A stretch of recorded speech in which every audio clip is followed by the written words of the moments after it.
L'émission Famille Nombreuse a changé la vie de ses participants. Pour certains, elle a été l'occasion de réaliser leurs rêves. Comme Elsa Gaillard, passionnée de chant, qui a signé son premier contrat avec une maison de disques. Mais d'autres y ont trouvé le moyen de dégager de nouveaux revenus. Forts de leur popularité acquise sur les réseaux sociaux, ils ont été contactés par des marques afin de réaliser des placements de produits.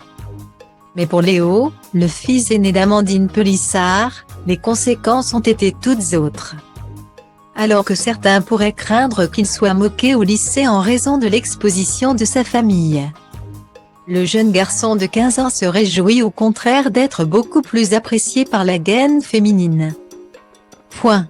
Pour mon grand, né d'une précédente relation, note de la rédaction, mon ado, je pense que la notoriété lui a peut-être apporté un petit peu de popularité auprès des filles puis ça lui déplaît pas donc c'est très bien comme ça, a confié sa mère dans les colonnes de Gala.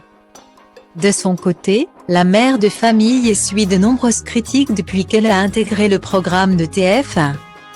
N'ayant pas de travail, tout comme son époux, elle a été accusée par certains de profiter des allocations familiales.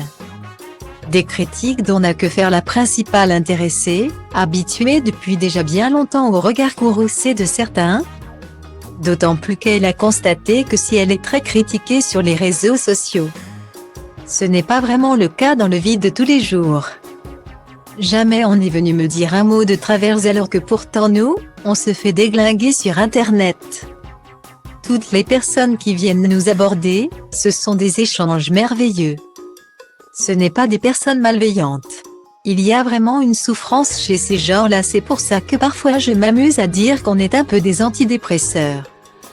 Parce qu'il y a des personnes, je pense qu'on leur évite des thérapies, ça leur fait du bien. A conclu Amandine Pélissard, bien décidée à ne se concentrer que sur le positif.